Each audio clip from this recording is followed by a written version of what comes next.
Hey everybody, Melissa Bohr Jacobson, your confident singing, speaking, and life coach, here today with a secret to confident singing tip. And today I'm going to ask you to stay to the end of the video because I'm going to be giving something away. If you stay to the end of the video and you comment below, whether you're watching this live, and if you are watching this live, please give me a heart and let me know you're in here watching. Give me a quick heart or a like. Say hi in the comments and let me know that you're watching today because I have a really important topic today. And the topic of today is, do you want to sing with confidence, but you don't like how your voice sounds? I hear this complaint from a lot of my students, and as many of you know, I have been a confident singing, audition, and speaking coach for about 25 years. So I've worked with a lot of singers, and my singers, people that work with me, the one thing that they always walk out of my studio with and into their lives is tremendous amount of improved confidence, not only in their singing, their speaking, their auditioning, but just in their lives in general. And that's why I call myself a confident singing, audition, and speaking and life coach. I do all these different things. The most important thing that I do is help people be more confident. So, as I mentioned before, today's topic is how to sing with confidence even if you don't like how your voice sounds. So before I get started with my topic, I want to remind you that you can get something for free today. I have a great little checklist. It's called What to Look For in a Great Singing Teacher or Coach. What to Look For in a Great Singing Coach. Just put a comment below if you're interested in getting that free checklist. And you can look above in the description to this video and you'll see also see a link to that checklist. So go ahead and grab that free checklist and stay to the end of this video today because I am giving away something very valuable for free, but you have to stay to the end of the video to get a chance to win it. So let's get on with the topic at hand, which, if you're just joining me, again, my name is Melissa Bohr Jacobson. I am a confident singing, audition, speaking, and life coach. I help people sing, speak, audition, and live with confidence. And we're talking today about what to do if you want to sing with confidence. And of course, that's what we all want. We want to be confident. We want to sing because we love to sing, or we need to sing, or we make our living singing.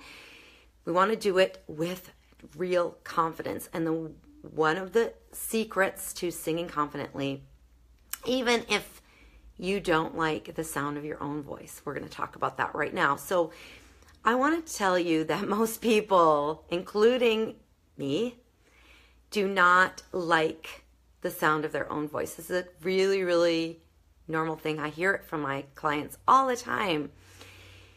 And I want to tell you a quick little story. As a matter of fact, when I was young, very young, I was living in Israel, actually. I was living on a kibbutz, and I was very young, and I was invited to sing on a Friday night. And I did. Little did I know, this was, like 25, 30 years ago. Little did I know they were recording my performance that night. And a couple days later, I was in the dining hall, and some music, I was eating breakfast or whatever, and some music came on, and I heard this singer, and I said, "Oh my gosh, this singer is great. Who is that?"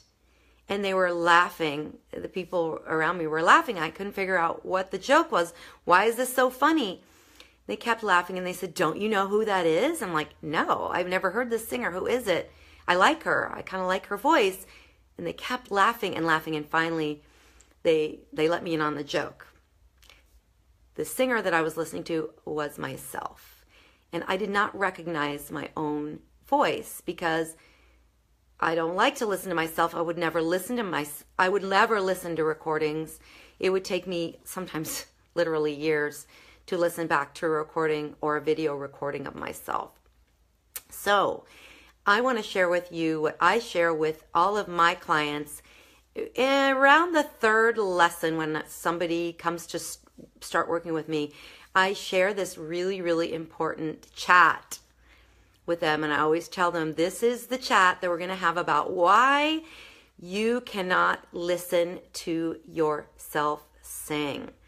So here is what I tell my students. There are two very important reasons why you cannot listen to yourself sing. And the first reason has to do with acoustics.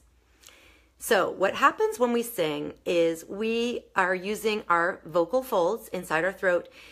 Just like any other instrument, we have something that vibrates, that makes sound waves. In the case of the human voice, that instrument is your vocal folds. They rub together and they vibrate. And our body is the amplifier of those vibrations. And when those vibrations are created in our throat, they bounce off surfaces, both inside our body and outside our body. And we hear these sounds, these vibrations, as sound because the vibrations create sound waves.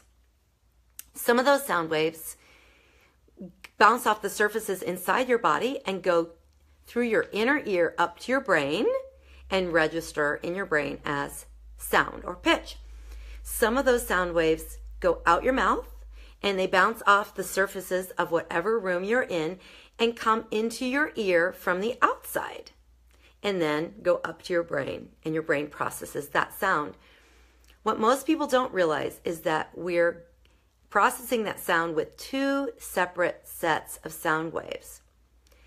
And it's almost like when you're riding in the car and let's say you're listening to something, a song on your iPhone, and the same song comes, maybe you're listening in headphones, and the same song comes on the radio while the person is driving, but it comes on just a millisecond after the song that you're listening to. The same song. Same song comes on. Two recordings or two playbacks of the same song. One is happening slightly later than the other, and we hear this really dissonant, distorted sound. And that's what we hear when we listen to ourselves sing from the inside. We're listening to ourselves. We're actually hearing two sets of sound waves that are very, very distorted. We don't hear it as a distortion because we don't know any better. That's all we've ever known. That's all we've ever heard of our own voice when we're listening to ourselves from the inside.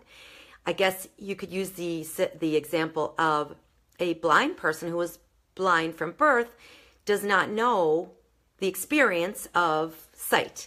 So we do not know the difference between, we do not recognize, we do not recognize what we hear from the inside as a distortion because that's all we've ever heard is a distorted sound that is created by two sets of sound waves entering our brain, not quite at the same time. So what we're hearing when we listen to ourselves sing is a distortion. So I ask you, can we rely on a distortion to know if we are sounding good? If our voice is good, can we rely? Is a distortion a reliable way to judge whether or not our voice sounds good? The answer is obviously going to be no, right? We can't rely on a distortion to tell us if we sound good or not. So that's the first reason. If you are listening to yourself sing and you're deciding whether or not your voice is good, you're making your decision based on a distortion. So that's the first reason. Listening to yourself sing is not a good way to know or to feel confident that you have a good voice or that your voice sounds good, or to decide whether or not you like how your voice sounds. So that's reason number one. Reason number two, why we cannot use listening to our own voice to help us be more confident as singers, why we should not be listening to ourselves sing. Reason number two is singing is a creative process.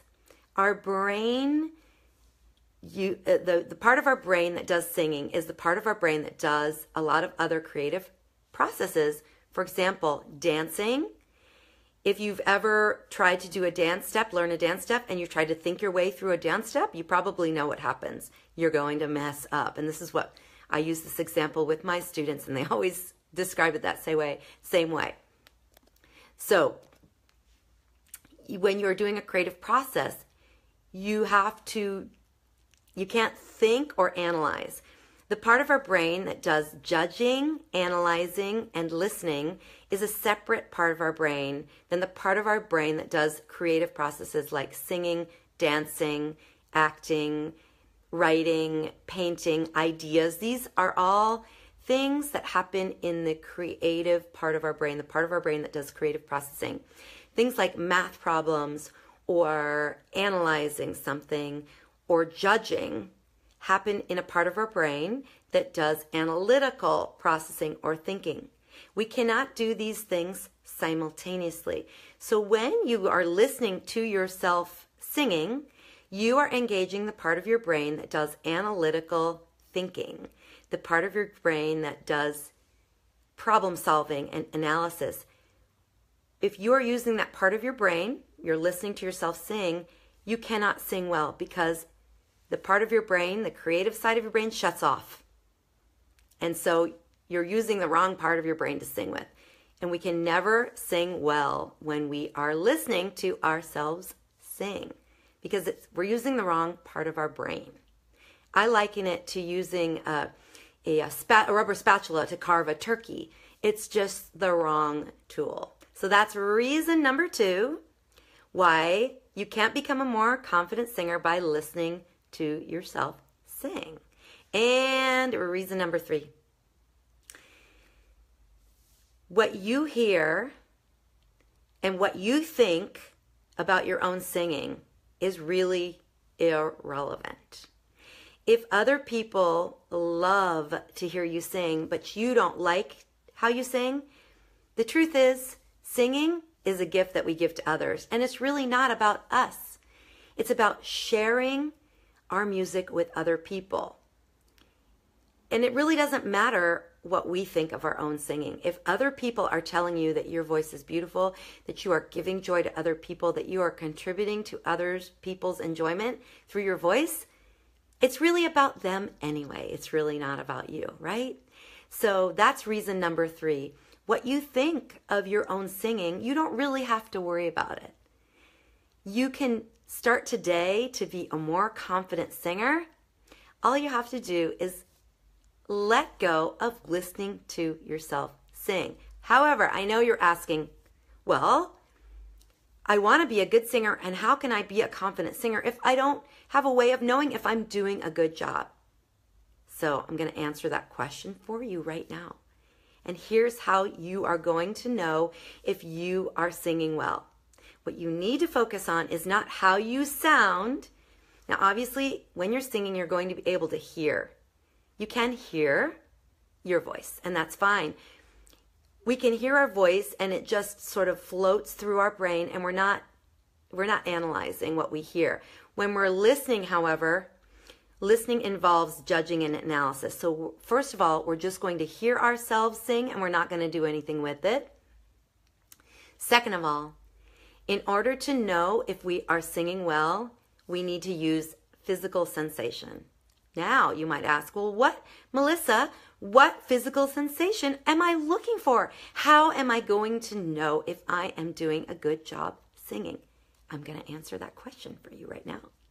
What you're going to look for is ease. If your singing feels easy and effortless, then your singing is going to be good. So that's what I want you to focus on. Starting today, you can start today to be a more confident singer by giving up listening to yourself sing. And instead, you're going to rely on how it feels. Does it feel effortless and easy? Then it probably sounds really great out here. Remember, relying on what you hear from the inside is relying on a distortion. And also, if we're listening to ourselves sing, we're using the wrong part of our brain to be confident, great singers. And one more way that you can make sure that you are singing well and being a confident singer, you need a third ear. You need a coach, a singing coach, a singing teacher like myself, for example. It doesn't have to be me, but you need somebody that you can trust, who can tell you if you're sounding good, because you really cannot rely on what you hear from the inside. So, as I mentioned before, quick reminder, if you're looking for somebody to help you sing with confidence, why not give me a try? You can make a comment below, say free lesson in the comments below. If you would like a chance to have a free 1 hour Skype or FaceTime singing lesson with me, I want you to put in the comments below, free lesson, and I'm going to send you a link. I'm going to message you a link to be entered into a drawing for a free lesson, free 1 hour lesson with me. Now, also, if you have any questions about what you just heard on this video, or you have any questions for me, or you just want to know more about how to sing, speak, audition, and live with more confidence, just shoot me a comment below, people. I want to hear from you. I am here to serve you. I'm here to help you. I want to help you sing, speak, audition, and live with confidence. So let me know your questions. Let me know your comments. Sign up for my free checklist, what to look for in a great vocal coach, a great singing coach. And don't forget to check me out. You can find me here at Facebook. You can find me, Melissa Boer Jacobson. You can find me on YouTube, Instagram, LinkedIn. Where else can you find me? Alignable. I look forward to hearing you, and I really look forward to helping you sing, speak, audition, and live with more confidence. Hey guys, thanks for listening.